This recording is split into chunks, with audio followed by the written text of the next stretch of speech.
Assalamualaikum warahmatullahi wabarakatuh.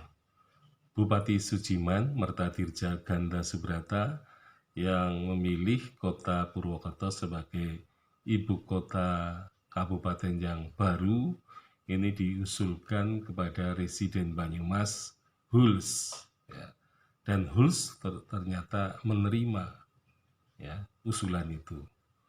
Nah, kemudian karena usulan diterima, maka Bupati kemudian akan berpindah ke kota Purwokerto. Tetapi ternyata Sujiman kemudian meminta kepada ahli-ahli arsitek Belanda yang ada di Purwokerto untuk meneliti bangunan pendopo Kabupaten Purwokerto. Nah, ternyata para arsitek itu mendapatkan suatu kenyataan bahwa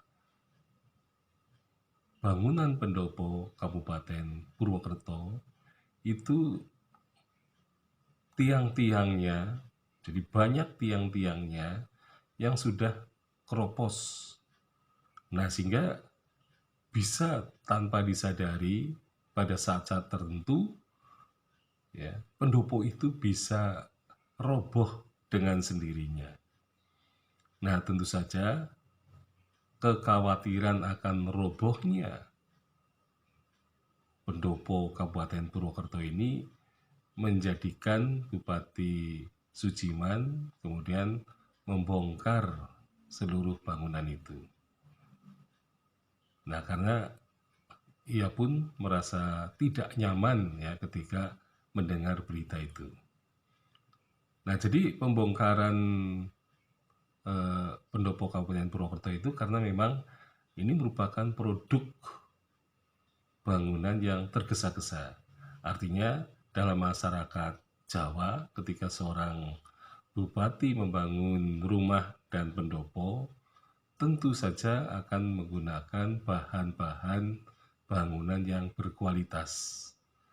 Nah, tetapi karena pada situasi darurat, ya, maka pembangunan rumah dan pendopo kabupaten ini dilakukan dengan tidak mempertimbangkan bahan-bahan bangunan yang berkualitas.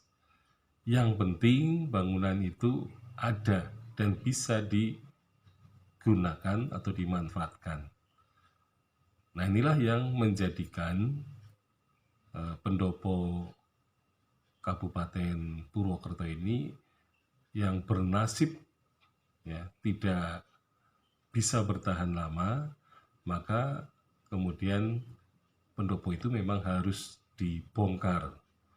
Tetapi untuk membangun yang baru tentu saja memerlukan biaya yang besar karena pada masa Malaysia, ya, sedang mengalami resesi ekonomi dunia, tentu saja Belanda tentu tidak akan membangun bangunan baru ketika kota Purwokerto akan dijadikan ibu kota kabupaten.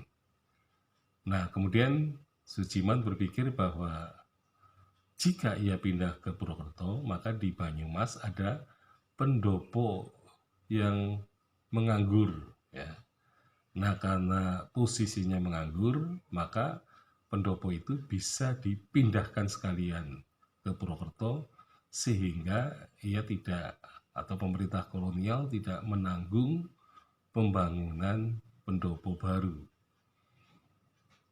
Nah, tentu saja memang usulan memindahkan Pendapa Panji ke Purwokerto ini memang menimbulkan polemik, ya, di kalangan masyarakat pada waktu itu karena masyarakat memandang bahwa pendopo Panji adalah pendopo yang sangat bersejarah dan mempunyai hubungan psikologis yang sangat kuat dengan masyarakat Banyumas. Nah, tetapi tentu saja Bupati lebih merasa berhak, ya, untuk melakukan pemindahan pendopo Panji itu, sehingga akhirnya memang pendopo itu memang harus dibongkar dan kemudian dipindahkan ke kota Purwokerto. Sekian, Assalamualaikum warahmatullahi wabarakatuh.